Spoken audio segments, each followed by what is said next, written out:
This video will be start with the lever. Lever is the simplest kind of machine.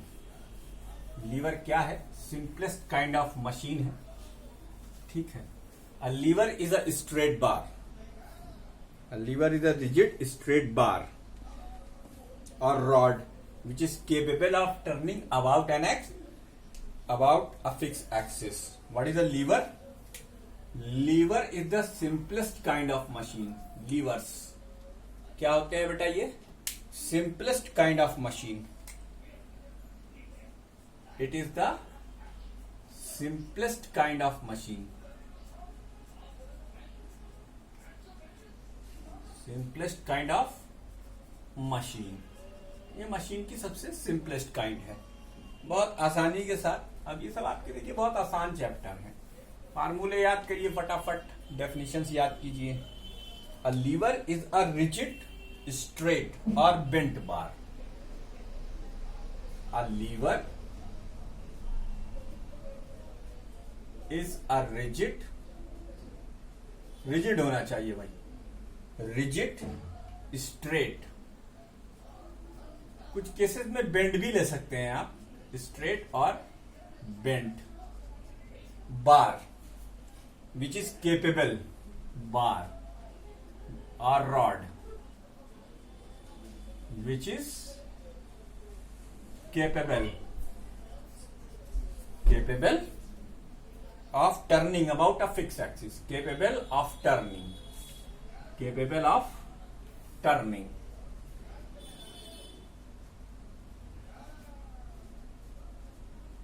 about a fixed axis. ये देखिए, ये liver की definition हो गई. ठीक है.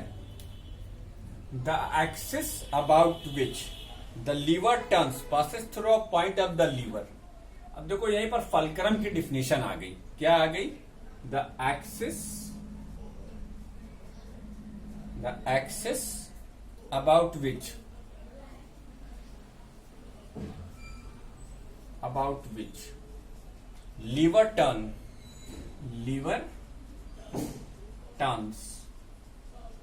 lever turns passes through a point passes through a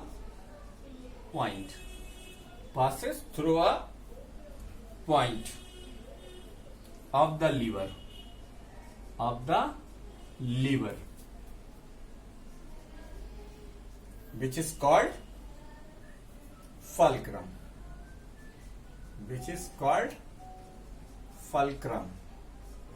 इसे fulcrum कहते हैं. जिस एक्स अभी फिगर में आपको सब कुछ क्लियर हो जाएगा. This point does not move. ये point fulcrum does not move लिख लीजिए. Fulcrum does not move. Fulcrum move नहीं करता. Does not move but remains fixed. ये फिक्स्ड ही रहता है. अब depending upon the position of the fulcrum, levers are of the 3 types. Fulcrum की पोजीशन डिसाइड करती है कि लीवर 3 टाइप के हो सकते हैं. First class lever, second class lever और third class liver.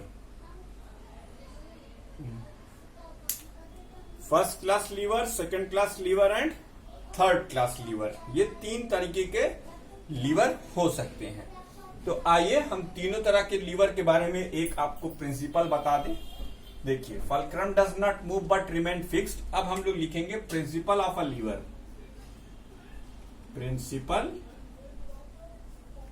Of a lever. एक लीवर किस प्रिंसिपल पर वर्क करता है हम यहां पर ये डिस्कस करेंगे. यानी mechanical advantage of a lever. ठीक. अब देखो, अगर फलक्रम बीच में है, एक तरफ तुमने लगाया एफर्ट E और एक तरफ तुम्हारा है लोड. बीच का मतलब मिड पॉइंट से ना लेना, ये कहीं भी हो सकता है, लेकिन एफर्ट और लोड के बीच में कहीं होगा. ये है फलक्रम. ये है फलक्रम। ठीक, तो इसे कहते हैं बेटा एफर्ट आर्म। ये जो डिस्टेंस है ये कहलाती है एफर्ट आर्म, और ये डिस्टेंस कहलाती है लोड आर्म। और ये लीवर अगर फलक्रम बीच में लाई कर रहा है तो ये फर्स्ट क्लास लीवर है। ये क्या है? First class liver. ठीक, इसी तरीके से अब सेकेंड और थर्ड क्लास में लीवर कोने में होगा, एक एंड पर लीवर होगा। देखो सेकेंड क्लास लीवर की क्या पहचान? फलक्रम तुमने यहां रखा, ये आपकी वो स्ट्रेट बार है, स्ट्रेट बार है। ऐसे ही थर्ड क्लास लीवर के लिए भी फलक्रम कोने में रखा। ठीक, अब अगर एफर्ट एंड पर और लोड कहीं इन बिटवीन फलक्रम और एफर्ट है तो ये सेकंड क्लास का लीवर है। ठीक, ये पहचान है इसकी, सेकंड क्लास का लीवर है। अब अगर लोड एंड पर और एफर्ट कहीं बीच में तो फिर ये थर्ड क्लास का लीवर है। देखो तीनों क्लास के लीवर में क्या फर्क आया? रिलेटिव पोजीशन ऑफ लोड और एफर्ट। अगर फलक्रम बीच में लाई कर रहा है तो फिर वो फर्स्ट क्लास लीवर, फलक्रम अगर एंड पर लाई कर रहा है तो वो सेकंड या थर्ड क्लास का लीवर हो सकता है। अगर एफर्ट दूसरे एंड पर है तो सेकंड क्लास, और लोड अगर दूसरे एंड पर है तो वो थर्ड क्लास का लीवर होगा। तो हमें यहां तीनों क्लास के लीवर को देखना है। अब ये वीडियो को पॉज करके इसको नोट कर लीजिए, आप लोग इसे नोट कर लीजिए। अब हम आपके सामने इसका वर्क बताते हैं कि लीवर वर्क कैसे करता है। ठीक है, अभी ये वाला फिगर नहीं मिटाएंगे, वीडियो को पॉज कर केवल इतना नोट कीजिएगा। जैसे अभी प्रिंसिपल ऑफ लीवर कंटिन्यू है, हेडिंग अभी आपकी कंटिन्यू है। A lever work on the principle of movement. A lever work on the principle of movement. Principle of movement. अब ये प्रिंसिपल ऑफ मूवमेंट क्या होता है भाई? Principle of movements, principle of movements according to which at the equilibrium position, according to which at the equilibrium position,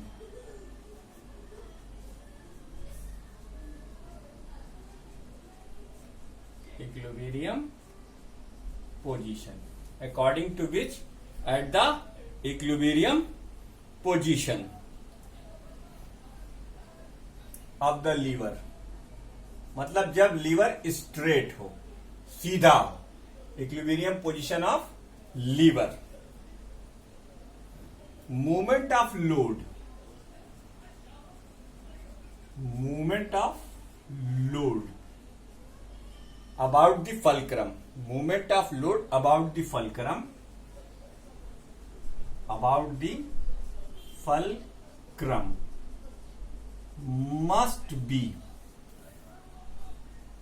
equal to the movement of effort about the fulcrum। अब movement of must be equal to the movement of effort about the fulcrum।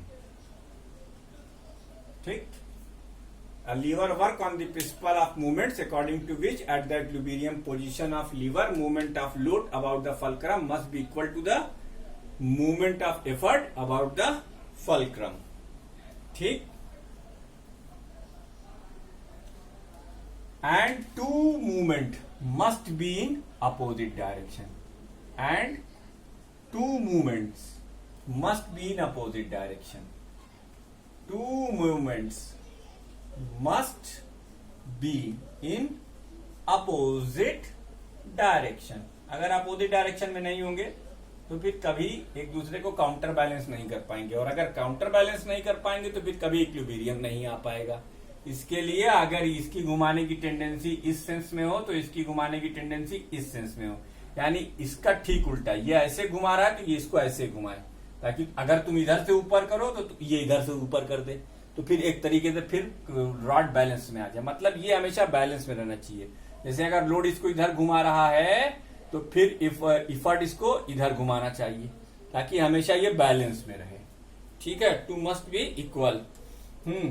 तो इसका मतलब हुआ कि clockwise movement. अब जैसे कि देखो ये वाला केस है, इस केस के अंदर इसकी फलक्रम के अबाउट इफर्ट की घूमने की टेंडेंसी, रोटेटिंग टेंडेंसी जो होगी वो क्या होगी भाई, वो होगी एंटी क्लॉकवाइज, और इसकी क्या होगी भाई, क्लॉकवाइज। तो इसका मतलब क्या हुआ कि anti clockwise movement of effort about the fulcrum, इसको हम ब्लैक पेन से लिख देते हैं। यही प्रिंसिपल ऑफ लीवर है, anti clockwise movement, anti clockwise movement of effort about fulcrum is equal to clockwise movement of load about fulcrum। ठीक, ये प्रिंसिपल ऑफ मूवमेंट हो गया। ठीक है, अब इसको नोट कर लीजिए।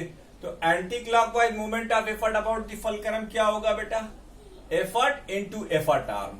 ये होगा एफर्ट इनटू एफर्ट आर्म, ये होगा effort into effort arm is equal to load into load arm. Effort into effort arm is equal to load into load arm. देखते जाओ भैया।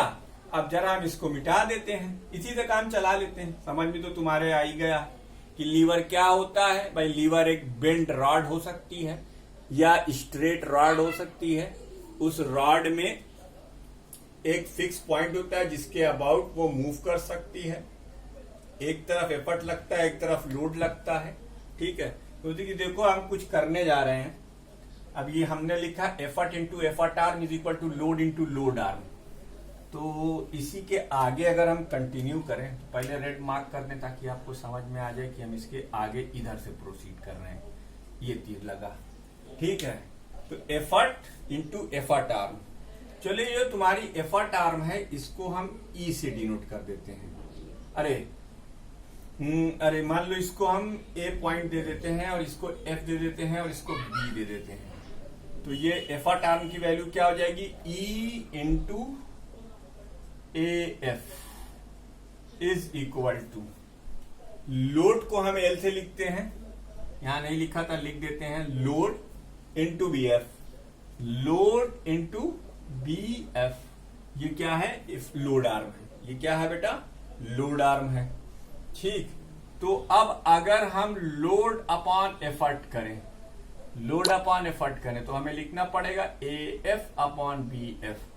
दोस्तों, इसी से आ गया आपका मैकेनिकल एडवांटेज, क्योंकि लोड अपॉन एफर्ट क्या होता है, मैकेनिकल एडवांटेज होता है।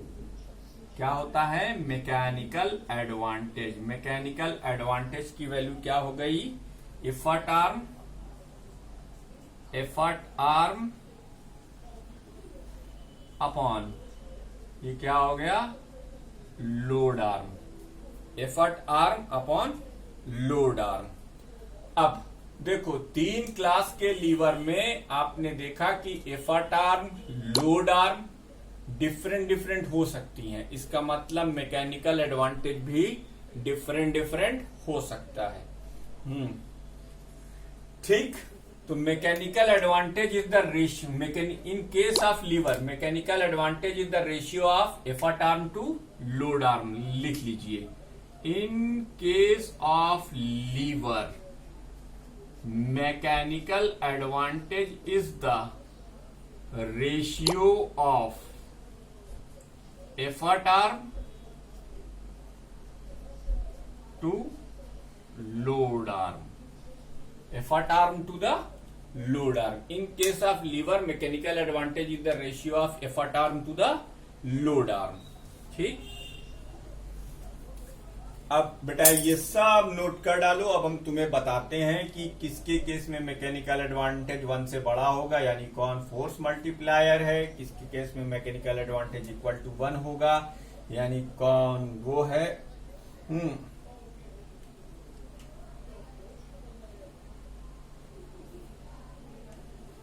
ठीक, इसे नोट कर लीजिए। वीडियो को पास करके हम आगे बढ़ रहे हैं।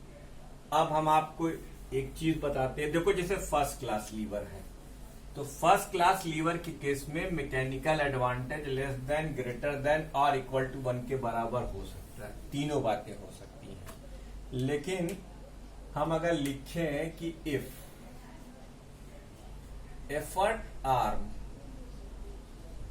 Is greater than load arm, अगर एफर्ट आर्म की वैल्यू क्या हो, लोड आर्म से बड़ी हो, then mechanical advantage is greater than 1 होगा।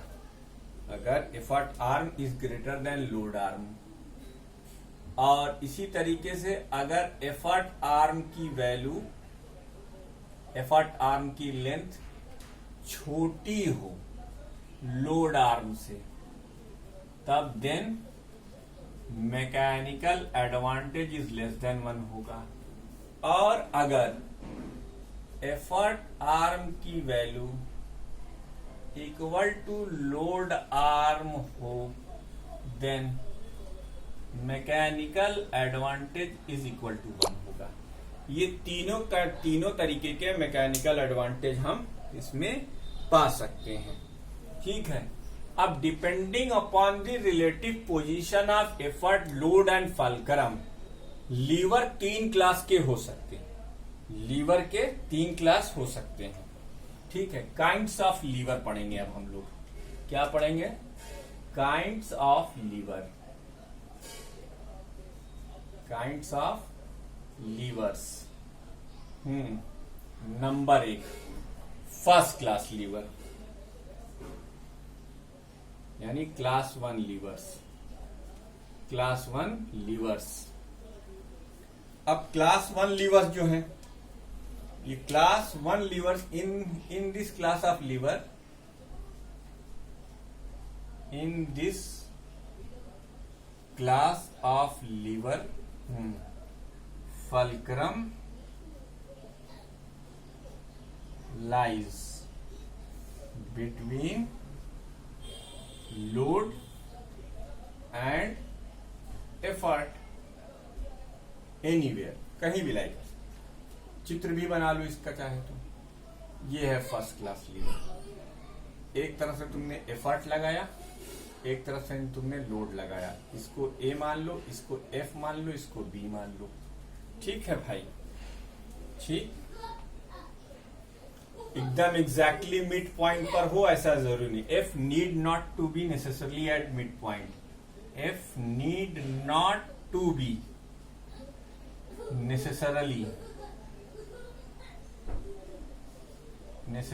Eight the mid point of A B. पहली बात तो ये, mid point of A B के ठीक बीचों बीच में हो ऐसा जरूरी नहीं है, ऐसा बिल्कुल जरूरी नहीं है। ठीक है, अब इसके एग्जाम्पल क्या क्या है भाई? जैसे सीसा, एक एग्जाम्पल हो गया सीसा, दूसरा हो गया ए पेयर ऑफ सीजर्स, तीसरा हो गया क्रोबार, चौथा हो गया हैंडल ऑफ वाटर पंप। इसके एग्जाम्पल क्या है? Examples of first class lever. First class levers are seesaw, जो आपके स्कूल में लगा हुआ है, जिसके एक एंड पर आप बैठ के आते हैं और दूसरे एंड पर दूसरे अपने फ्रेंड को बैठाते हैं। ठीक है, सीसॉ हो गया। A pair of scissor, a pair of scissor, scissor, a pair of scissor. Spelling गलत होगी तो माफ कीजिएगा। SECISOR, a pair of seizures.